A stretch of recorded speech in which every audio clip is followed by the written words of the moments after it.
It's really like just a foot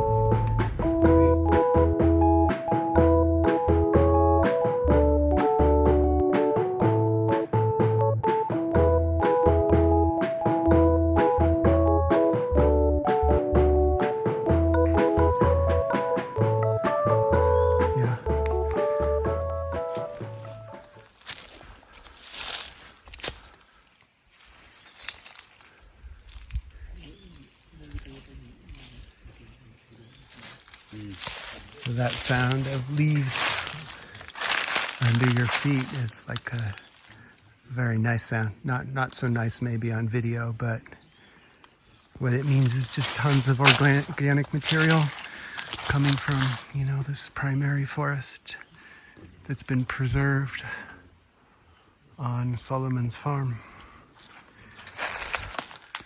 And we are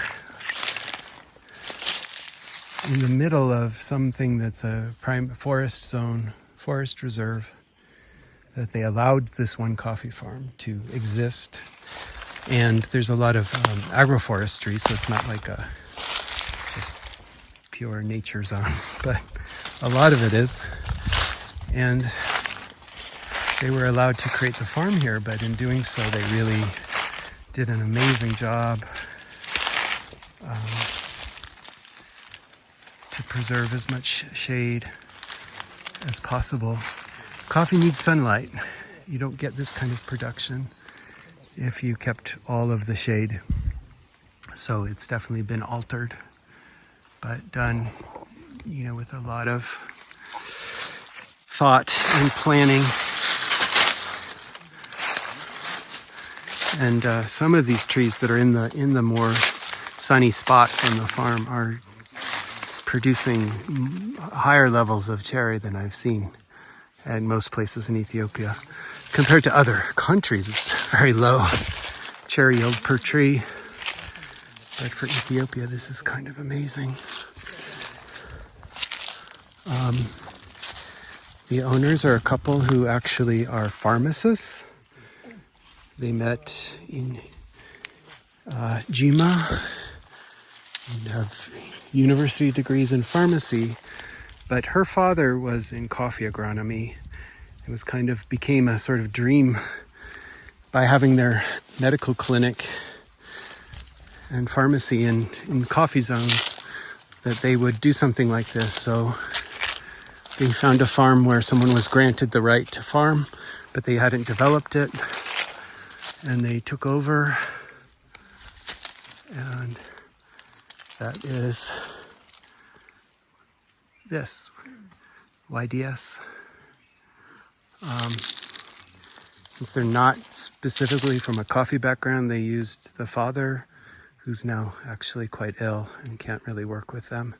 They've hired other agronomists and really done an amazing job learning and following advice. You know, I almost think, I didn't say this to them, but there's almost an advantage of somebody not knowing coffee that well, but really eager to learn and listening to good advice, because you know, coffee farming is generally very traditional. Not a lot changes, but the way somebody might have approached a farm like this 30 years ago and today is really different.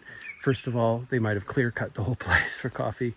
So there's a lot of improvements, and just in how you set up your water drainage and manage the sort of coffee environmental aspects has improved a lot, and the conscience around that.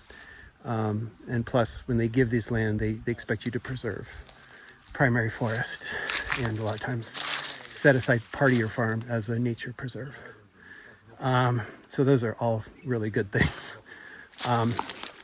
Here in Ethiopia, you know, they're not going to use like super modern agribusiness techniques like planting high yield varieties that require pesticides and herbicides and stuff like that. So maybe somewhere else that'd be an issue with so-called modern coffee farming, but not really here.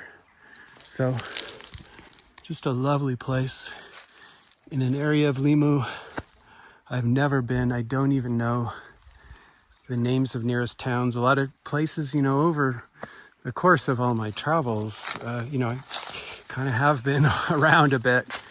I know the Limmu Nara Union sites, and we've bought from other Limmu sites. I don't know anything in this area. It's off of a different road.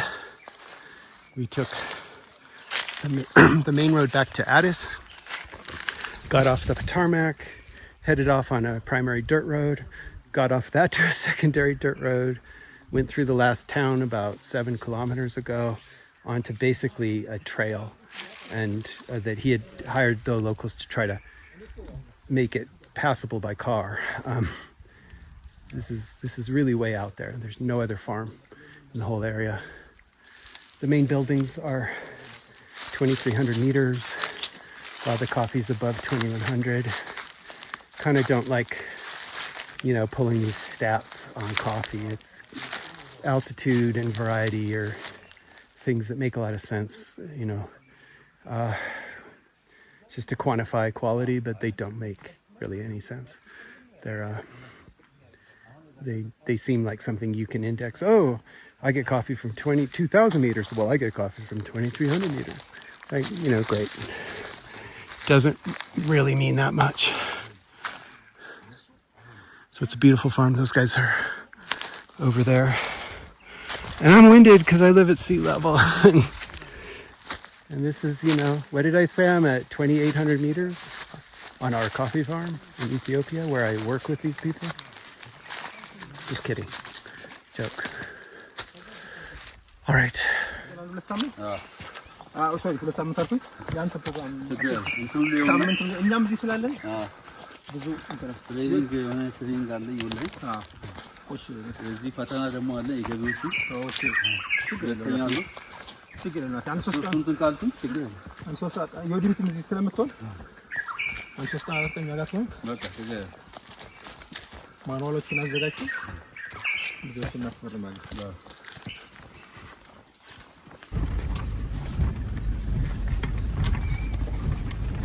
Can you pass this in the rainy season? Yeah, in the rainy season, with a log. We put a log right. there and pass. But not with a car. No, I can't. Well, you can't. The road we can't. You can't pass with a car or even motorcycles. Some point in time in the rainy season, when we pass here, the log broken and we fell down. Oh. And the goods, the food and everything.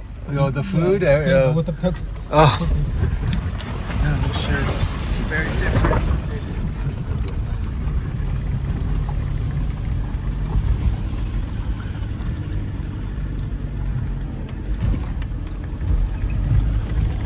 Nasa daw?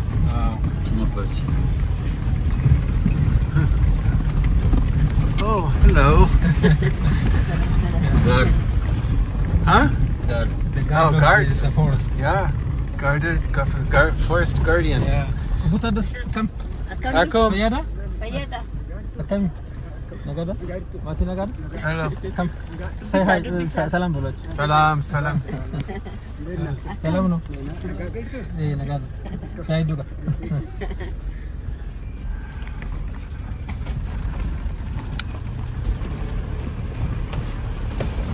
This is all managed forest. Is it a cooperative of forest people? Are they cooperative? Yeah. Some people say abuse. They cut and they do their homes. The government. Oh, so they're protecting from people coming and harvesting without permission. Yeah.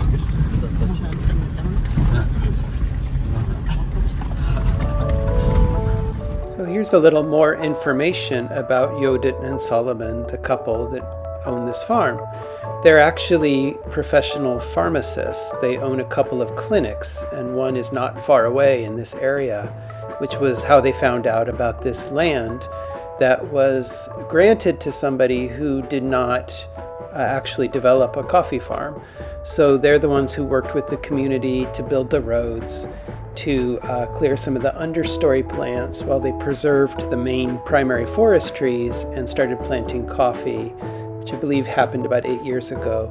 Actually, Yodit's father was a government agronomist for the government of Ethiopia for coffee, so they have his expertise to rely on. And they've done an incredible job balancing out the building of the farm with preserving the natural forest all around it. That's Senna Coffee, Yodit and Solomon. Limmu, Kossa, Ethiopia.